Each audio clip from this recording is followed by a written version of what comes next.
Okay, well, good morning, everybody. Thanks for joining us this morning for this information session and small workshop.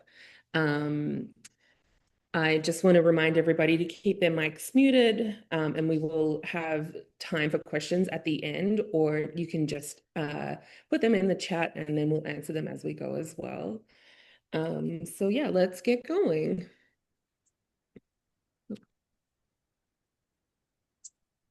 Okay, well, I see a lot of familiar faces, but also some faces that I don't recognize. So thank you and welcome. My name is Anna Kajevnikov. I am the Community Engagement Director here at Acadiana Center for the Arts. Uh, Acadiana Center for the Arts is your regional arts council. And I'm going to pass it to Audrey real quick.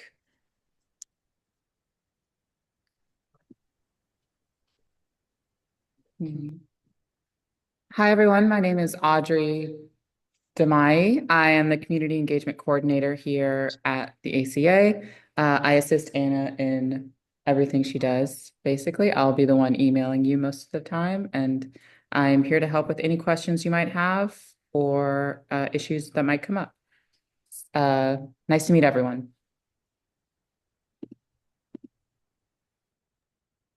And so if anybody needs to get in touch with us, the best way to do so is via these email addresses. You'll also notice that there is a community engagement department email address. That email goes to both of us. So it is recommended that that's the email you use because then you will get one of us and one of us will respond as quickly as possible.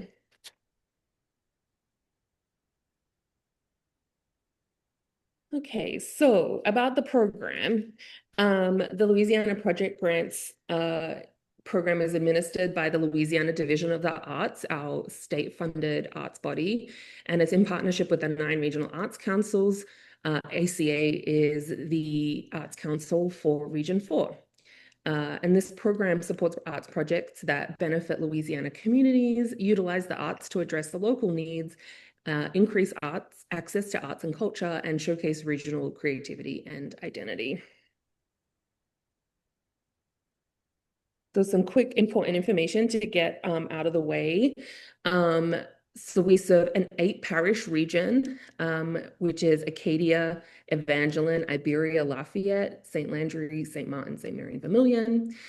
For our region, the funding range is a minimum request of $2,500 and a maximum of $7,500. And then some important dates. The application deadline is Friday, June 12th at 4 p.m. And the grant period this year is October 1st through September 30. So all grant-funded activities must occur in that time frame.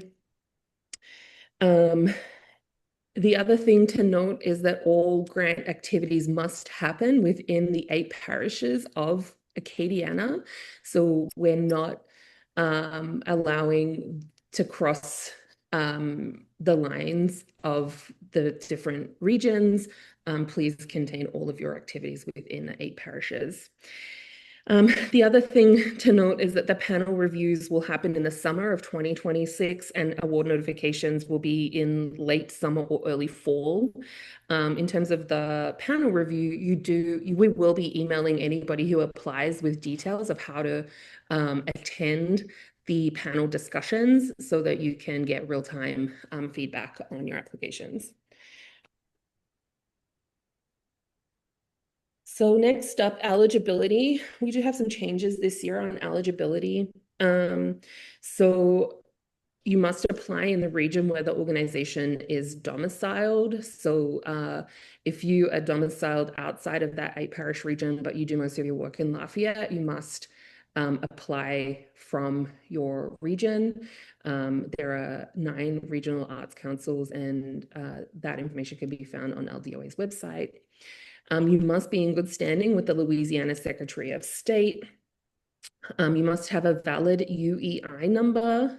You must be registered in sam.gov, and you must be, if you're a nonprofit, you must be registered as a vendor in LEGov vendor self-service portal.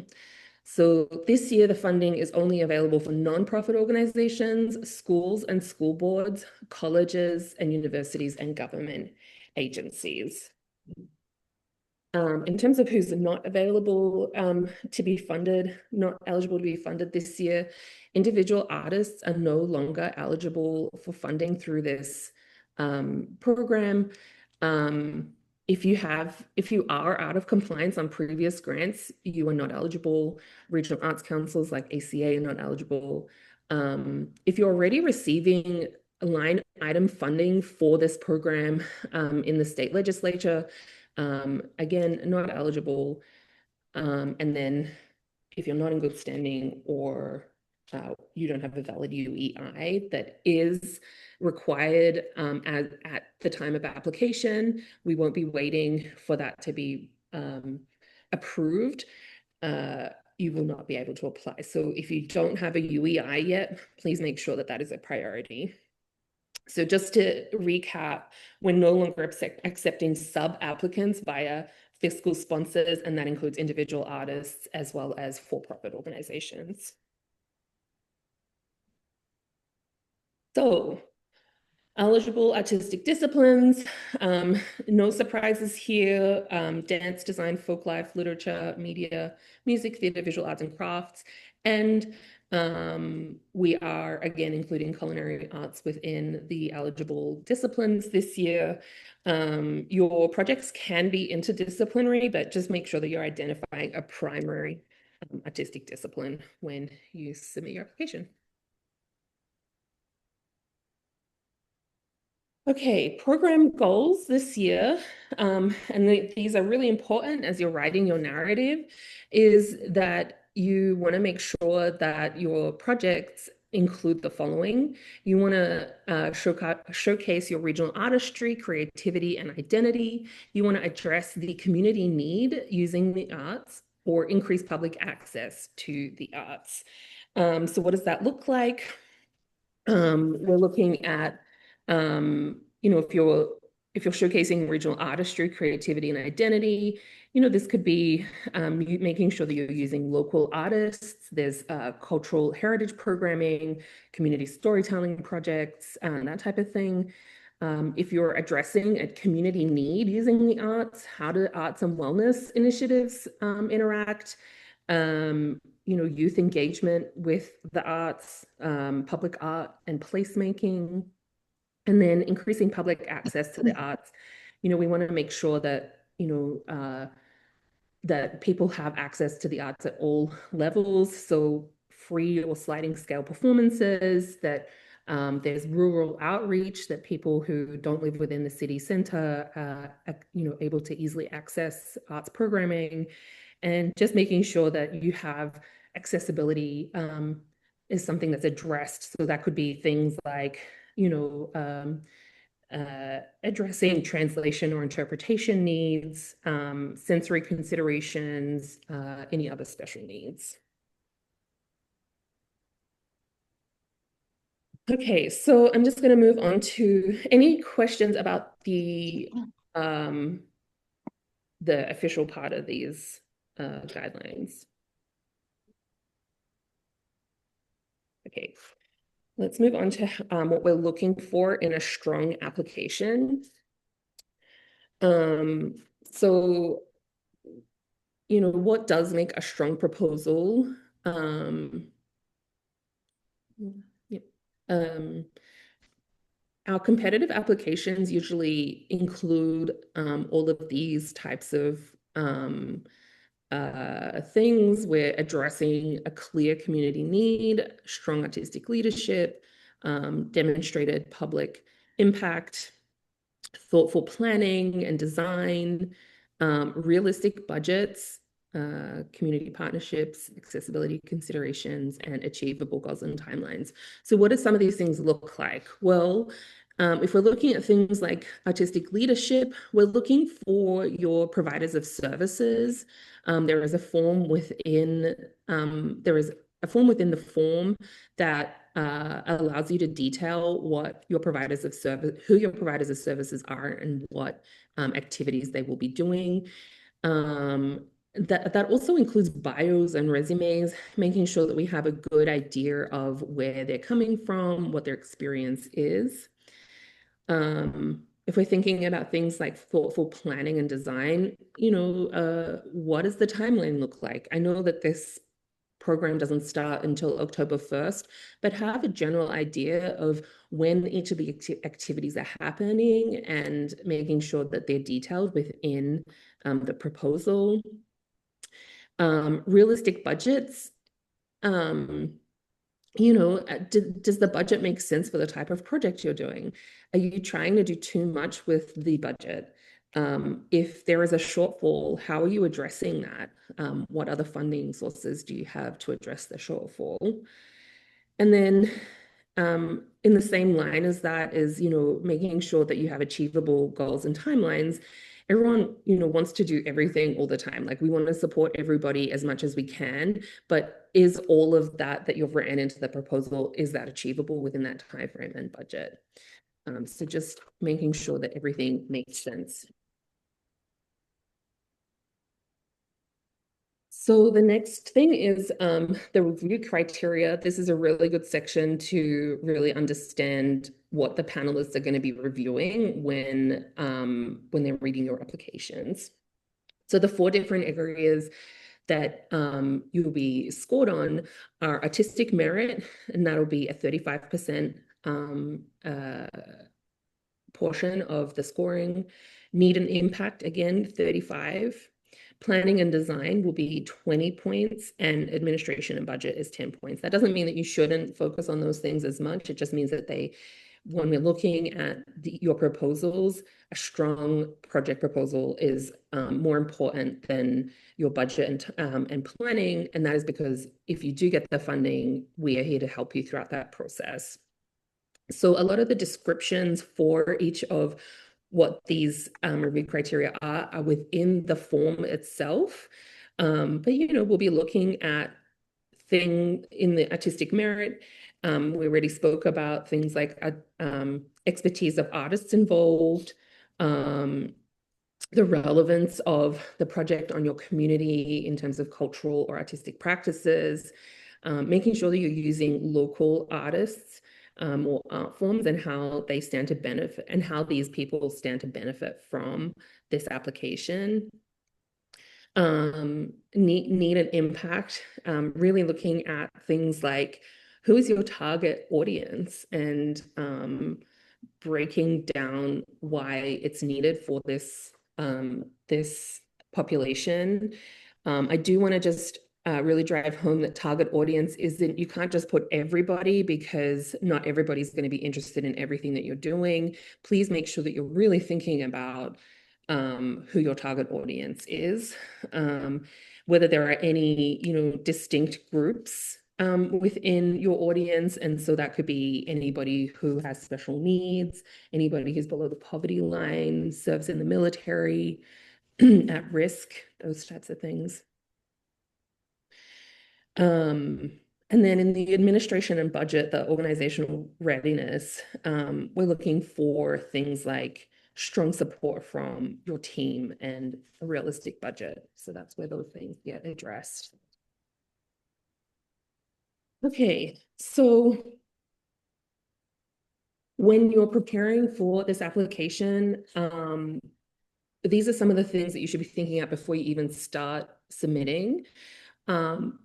Revisit your guidelines intermittently, make sure that everything that you are doing is in line with what's in the guidelines. Review the goals and the evaluation criteria. They're the 2 main ones. Get on it and make sure that your UEI, SAM registration, and LA Gov vendor registration are done within, the first week. Get them out of the way because sometimes those things can take a little while. And then, you can start thinking about these other parts, which, the timeline.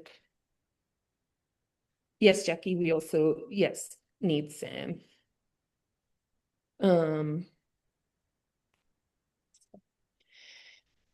Project timeline, budget estimates, artist confirmations, letters of support and work samples. They're really good things.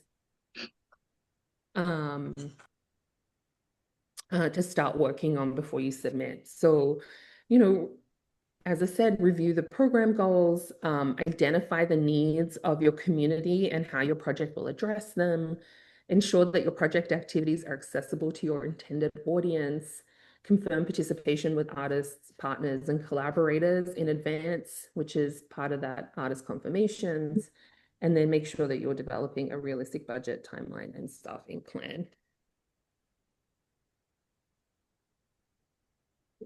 Hmm. So when you're building your narrative for this, one of the easiest ways to do that is to think about these 6 questions: who, what, where, when, why, how. Who is going to benefit from this? Who's your target audience? Talk about them. What are you doing? Like, describe the project and make sure it's clear and legible and easy to read. Um, why does this project matter? Explain the community need or the opportunity. How is this going to happen? What are the logistics? Who are the partners? Who is staffing this? When is it happening? Like, what's that timeline look like? And then why are you the right organization to do this? This can talk about things like organizational capacity. What is your connection with this project and the community that you're planning on serving?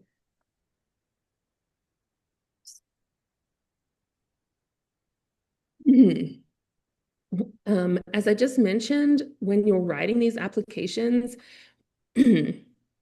we want to make sure that we're making this as easy as possible for the panelists to read. We don't know who the panelists are at this stage, but they can be people from the community. They might be artists, but they're not specifically artists. They're people from all over the region. So we want to make sure that it's as easy as possible for them to grasp what you're trying to achieve. So be specific, show measurable outcomes, avoid jargon, connect back to the program goals. Um, yeah, so when you're, avoiding, when you're being specific, you're avoiding vague language. So, try not to use language like we might do this thing. If you're going to do it, or if you're writing about it in your proposal, we expect that you are actually going to achieve these things. So we plan to do this, not we might do this. um, the measurable outcomes. How many people are you planning on serving? What communities benefit? As I said, it can't be everybody. So make sure that you're clear about who that is. Avoid jargon, which is, we don't need fancy words in this application. We just need it to be clear about what you're doing.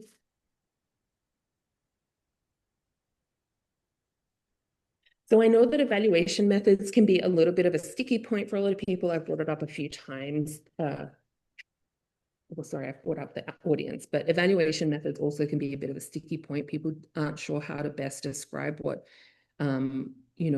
how to evaluate their programs. But what we're looking for is really tangible things. How many people do you expect to be attending? Are you planning any surveys? Do you have any examples of surveys that you've done before? That'd be a really great addition to your supplemental materials.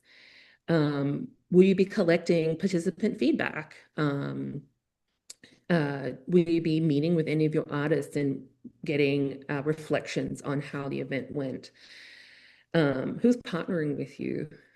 That one in particular shows a lot of buy-in to the panelists, that other people are already bought into the program that you're about to write about. So I know that this is a tough one, but we do need you to be realistic about what you can achieve, and just make sure it's tangible. Yeah. Okay. Another one, budgets. So again, this one can be a little bit tough, but some things to keep in mind when you're writing, when you're planning out your budgets, is to match your narrative. Make sure that whatever you've written about in your narrative is reflected in your budget. Make sure it's realistic. If you're planning 4 events and they all require A-listers at them, $7,500 is not going to cut it. we know that A-listers cost a lot more than that. Clearly explain your expenses in the budget justification section.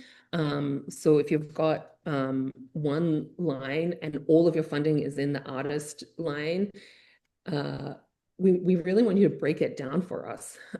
We want to make sure that, you know, that what the artist is providing you through this service and you're paying them $7,500, that it's worth that amount of money.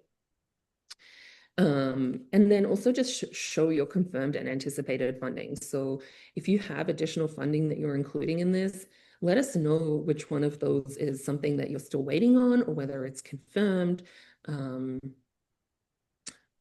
So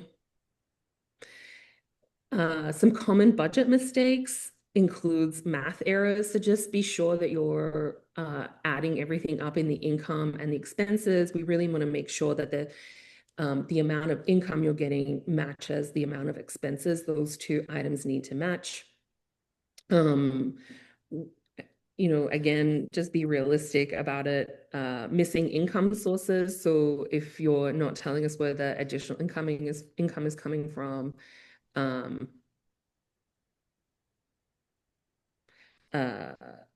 then also you can include ineligible expenses in the budget, but just make sure that it's in the correct column and not as part of the grant column. Make sure it's in the other expenses column or other funders column.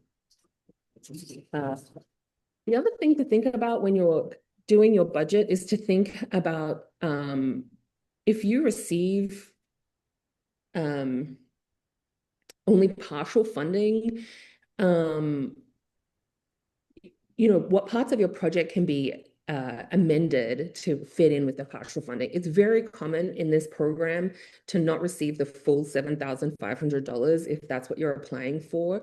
The panelists tend to, you know, present a portion of that. So, you know, let us know what elements are essential, what can be scaled up or down, and then, you know, whether you have alternative funding sources that make sure that you can actually achieve this project if you don't get the full funded amount.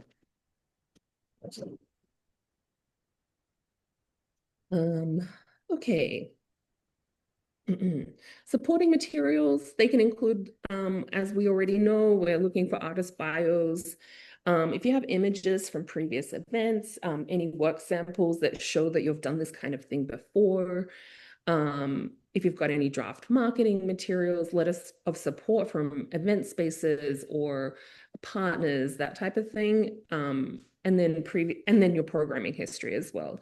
These things all happen, they all contribute to a full application. They provide the panel with confidence that you are able to do these projects. I think just be strategic about the type of supplemental information that you're providing. Panelists are really busy and they won't review 20 documents. So when you are uploading your supplemental information, just make sure that the ones that you are uploading are super impactful and support the project that you're doing directly. Okay, we're coming to the end. So just some things to remember before you start writing is that panelists can only score what's on the page. So even if they know you or your project separately and know what you're trying to achieve, if it's not written in the application, they can't score it. So please just make sure that you're as clear as possible in your application, that you provide details and specifics about what you're planning to do. Another favorite is don't leave this to the last minute. Make sure that you're planning ahead. We have, you know, lots of resources that we can provide you to help you with this. And the sooner you call us to help you, the easier it is for us to spend time with you. So yeah, make sure that you're ahead of that. If you have applied before or you've used Submittable before, try to use the same email login so that you're keeping all of your information in one spot.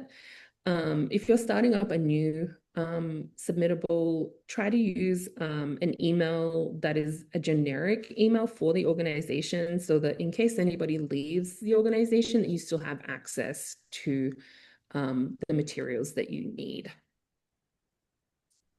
And then speaking of resources and support, here are some items that will help you along your way. These guidelines, obviously, which I'm going to post into the chat, but they can also be found on our website and on LDOA's website.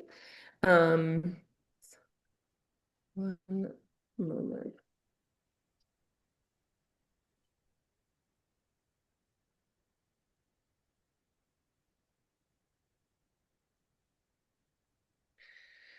So use them as your, they're there to guide you through this process. So just make sure that you're referring back to them. As a regional arts council, we do offer a draft review service. I can, confirm that the people who do come and use this draft review service tend to be more successful in submitting successful grants. We just ask that you ask for this service 2 weeks before the deadline so that we have time to review your application and meet with you to discuss any feedback that we have. This video will be posted on our website as well, so you can refer back to the website. We do have a blog that has some information on writing grants. So please refer to the blog and see whether there's anything that's relevant to this situation. We also have a YouTube channel that has previous workshops that might be useful. And then book a one-on-one meeting. We're always here to help you. You can find information on how to do that on our website, Acadiana Center for the Arts.org. Okay, that's it for my presentation. Do you want to get rid of the share screen and then we can start taking questions?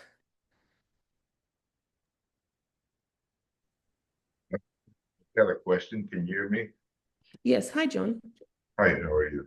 I was wondering, I joined a little late. Sorry, but in terms of, is there a required match? No, in 2024, the required cash match was removed. So you do not need to have a required match. I mean, it's not required, but I do know that panels look favorably on any kind of additional funding or partnerships, even if it is in kind. So if you do have anybody providing in-kind services, I would also include that. Okay, that was my other question. Can in-kind support be included as part of the budget? Direct cash. Yeah, I mean, I would include in kind Okay, where appropriate. And if you have questions about whether it's appropriate or not, then we can certainly have a chat about that. very good. Thank you. Hello, this is Chris Newman. I'm from New Hope, Lafayette. We do after school tutoring. And the reason I would want to try to secure funding is for a summer program next year. But we don't, we run it Monday through Friday all day, and art is just a part of that. So, is this something that I would still be eligible for? Like we do an all day program, and a lot of times we bring in art in the afternoon or Um, part of the day. this would only support the art activities. Okay, so then when I would just have to make that clear in any kind of presentation, any kind of grant proposal that Right. Yeah. that and how we have done it in the past. And then would it cover, could we put in supplies or just what we're paying an artist? Yeah, so I would look at the guidelines because that definitely tells you what is an eligible expense or not. Supplies and materials are, but yeah, funding an artist to come in to do the workshops is an eligible expense. Yeah, and I think definitely for you, Chris, is I do recommend ensuring that we do have a one-on-one and that we do read a draft submission before you hit submit. Okay, thank you. Mhm. Um, so Jackie, I noticed that you had put something in the chat. Can you can you talk on that a little for me? As in speak out loud. Yes, please. Well, you you made a comment about um the the expense of the project and whether the numbers were deemed by the panel to be appropriate. And so I don't know what that means. I mean, Yeah, we well, have $100,000 projects. Does the panelists think that's too much? no, I just think that you need to justify it in the narrative section of the Okay, application. Yeah, thank you. yeah. Any other questions? I'll just say this, Anna, about the SAM code.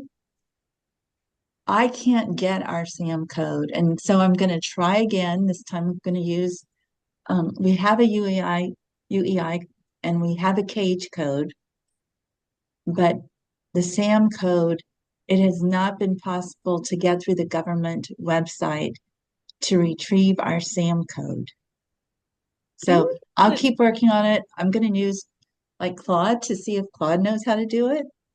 I don't think that SAM provides a code. It's the UEI that we're looking for through SAM. Well, but you said on the slideshow, it said the SAM number. That's what I wanted to ask. Oh, Like yes. to me, SAM and UEI is the same thing, and I Yes. just wanted to make sure that it's the same thing. Yeah, I think Yeah. it's just having a SAM registration and then the UEI through SAM. So my apologies. I think I Oh, rushed through this application through that presentation. so I still don't understand if um, little Claude is telling me how to do it. Okay. Well, I mean, if you have any trouble, like reach out and we can troubleshoot it together. Okay, I've been troubleshooting it for months. Okay. Well, So if you can do it, that would be so fantastic. all right. Thank Well, you. do. Anybody else?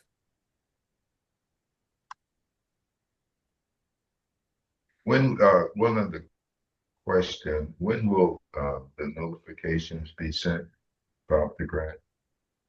So you will receive notification in late summer, early fall, with the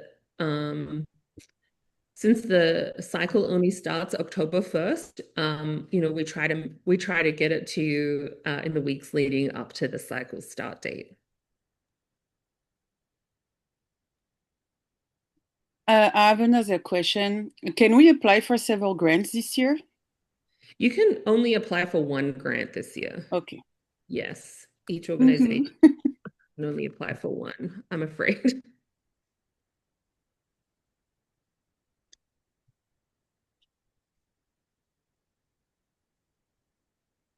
Okay, well, Audrey's going to share our contact information again, just in case you all missed it the first time. We will be sending everybody who signed up for this session with a link to this video and a link to the submittable platform so that you can start looking at the questions that it's asking. I don't think a lot has changed um, within the actual application itself, but uh, there are further things that will help you understand what we're looking for in each of the narrative sections. But yeah, we are here to help you. Please reach out if you need anything. Our website will provide you with a link to be able to make a meeting with us. But yeah, we're really happy to help in any way we can. Thank you. All right. Thanks, Thank everybody. you. Have a Thank great you.